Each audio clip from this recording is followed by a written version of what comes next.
Every year, over 12 million people travel here from all over the world. Some people come to see dinosaurs made out of Legos. Still, other people come for oversized golf balls, and others come for the tower. But everyone comes to this magical place for this sky.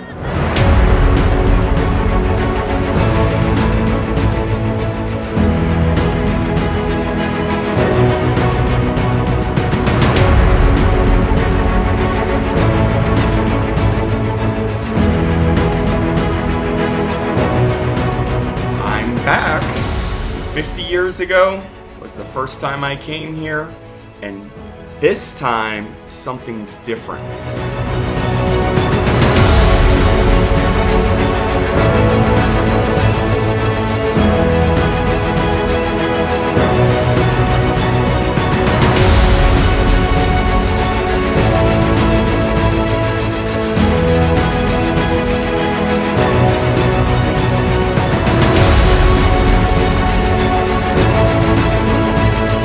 I've been to Disney now almost every year of my life, and I've been roughly 200 times or days to the park or parks in this area.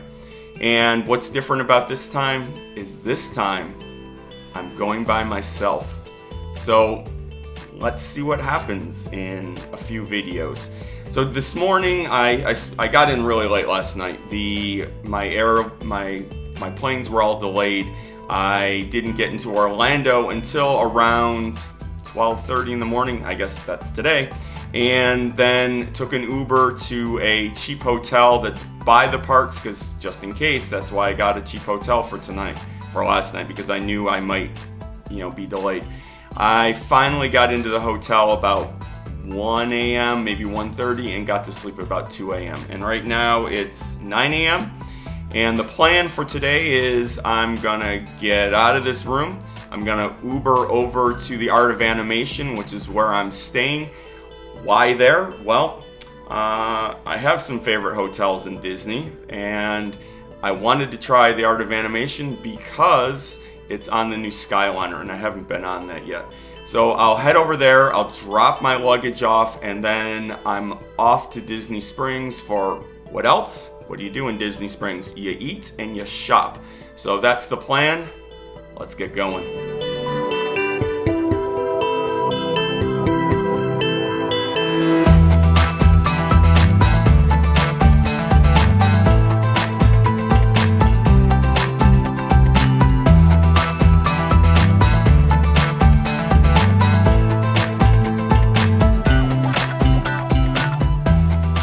Well, I finally made it, and I stopped into Everglazed, which is a amazing donut shop here, and I got one of their blueberry donuts, which is to die for.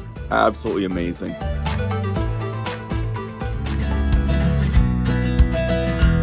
Over the years, Disney Springs has completely changed from what it started as, downtown Disney.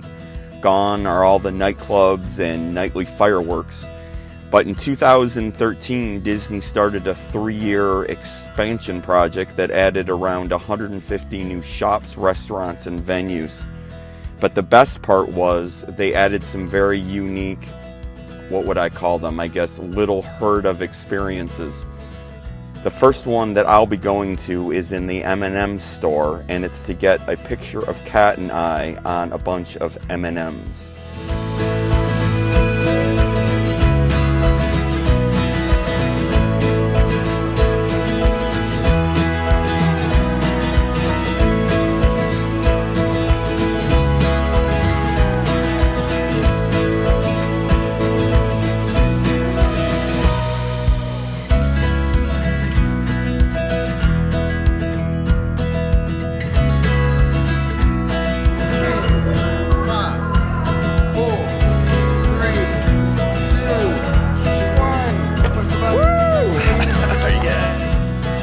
Well, that was a lot more complicated than I thought.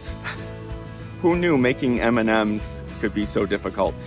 I originally wanted to put our logo on the M&Ms. And they wouldn't let me do that because I needed to prove that this was our logo, which after quite a bit of work, I was able to do that. Then once it was uploaded, because of the conversion software with converting it, the colors were wrong, and I didn't want to go through and have to change the colors so that you could see it. So instead, I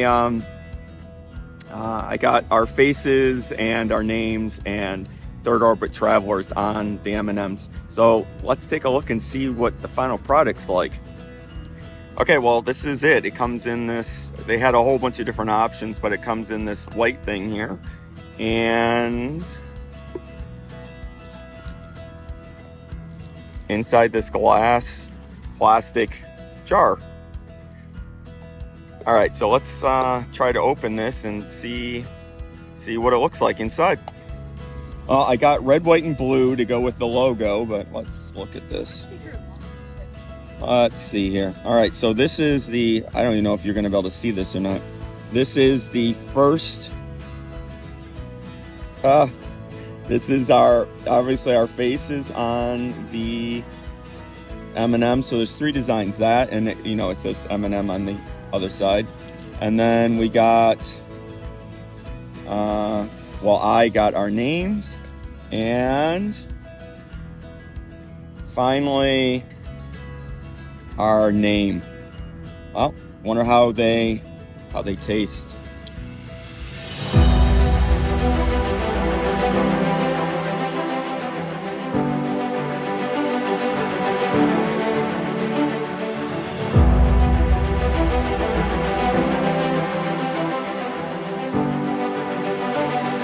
The next experience I wanted to try was in the Lego store. I heard that you can go in there and make little figurines of yourself, so I decided I'm gonna make one of Kat and myself. So let's see how these turn out.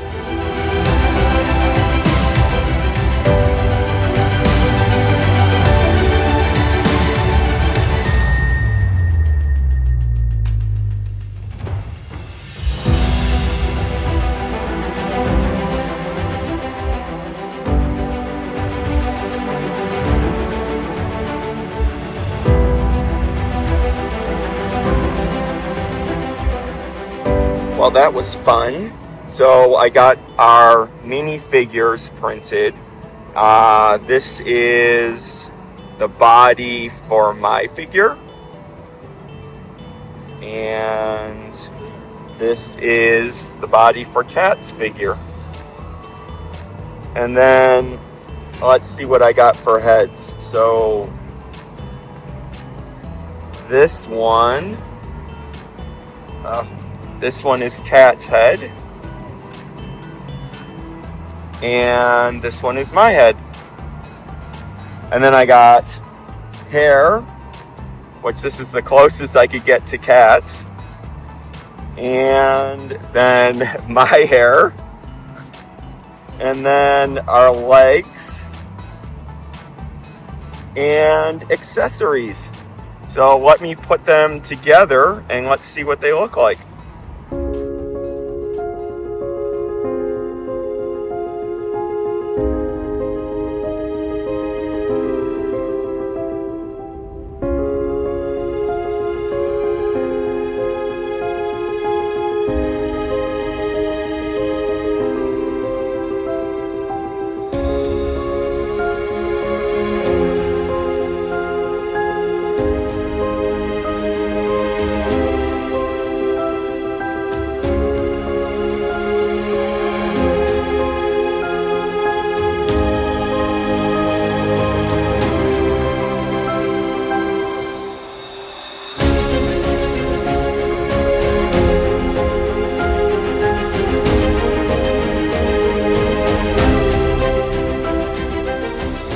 After all that hard work, I decided it was time to go get a cookie.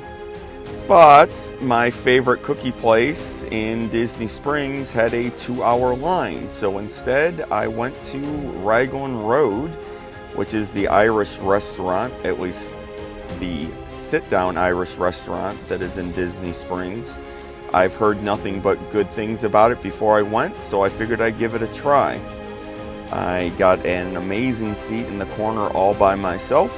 I set out my stuff, started charging my equipment, and turned the table so I had a great view of the restaurant. I started out with a flight of Irish beers. Can't go to an Irish pub without having some beer. Then they brought me out some amazing bread, which was some of the best bread I've ever had. I did order the shepherd's pie, which came in a unique fashion, and there is a little secret that's not on the menu. You can actually get a side of bangers to go with the food. So all in all, it was some of the best Irish food I've had. Then I decided to burn off some of that weight I just put on by walking through Disney's largest merchandise store in the world, which just happens to be right in DisneySprings.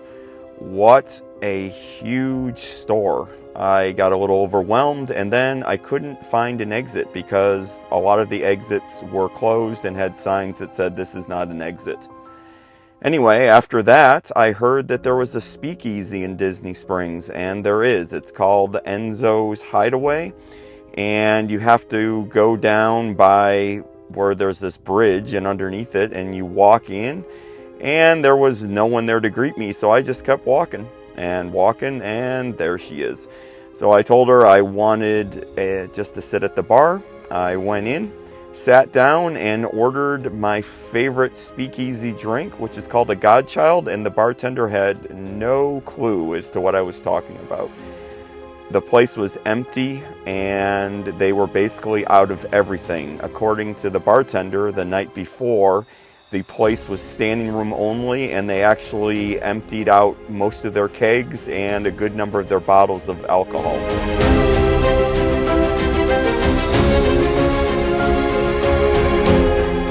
After that, I walked over to the Coca-Cola store because on the third floor of the store, there's actually a soda fountain shop.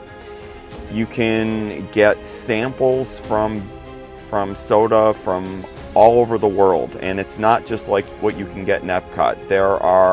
They give you two layers of glasses of different sodas and tell you where they're from. Instead of that, I decided to get, because I was so full, I decided to get it was basically chocolate milk with a brownie and some other stuff put inside of it, and it was amazing. But the best part about it is the view. Then it was time to head back to the hotel and take a look at my room.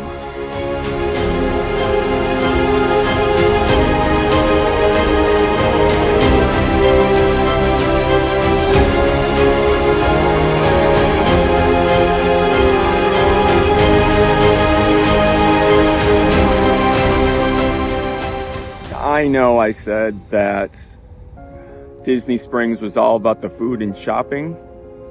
I controlled the shopping, but not the food. I'm about to explode. So anyway, I came back to the hotel, and I'm gonna walk to my room that's now available. So they do this thing where they send you a text, and as long as you have your phone or one of these, you can get in to your room. They also sent a map. And it should be interesting how long of a walk this is. So let's see.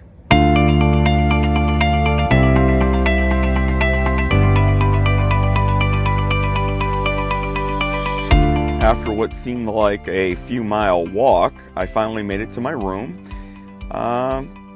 It's a value hotel in Disney, so it wasn't amazing, but it was nice and clean and relatively new.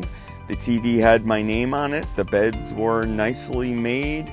It was cute. It was, it seemed like for little kids, but hey, all I do there is sleep, so it doesn't really matter. The funny part is that curtain right there, I didn't realize that's where the bathroom was, so I couldn't figure out where the bathroom was.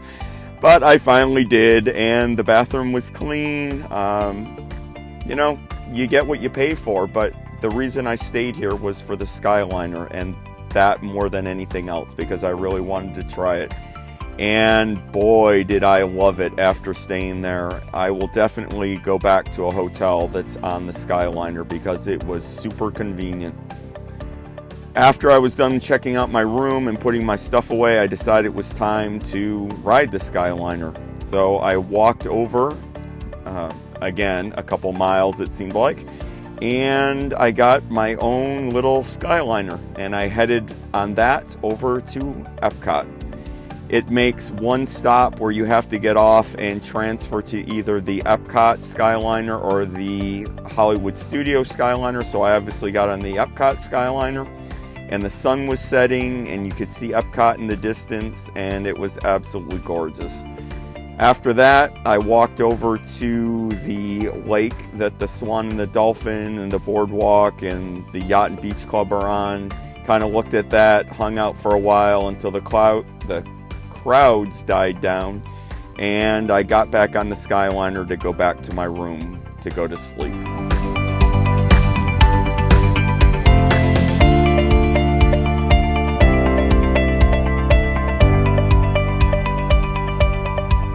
Man, what a day. I'm so full. But yeah, it's amazing how much Disney Springs has changed over the years. And the food quality and the shopping quality has just gone up so much. Yeah, they did a great job with that. I'm finally on the way back to the room, and it was a great day. Now I just have to get everything ready for tomorrow. Tomorrow's Epcot.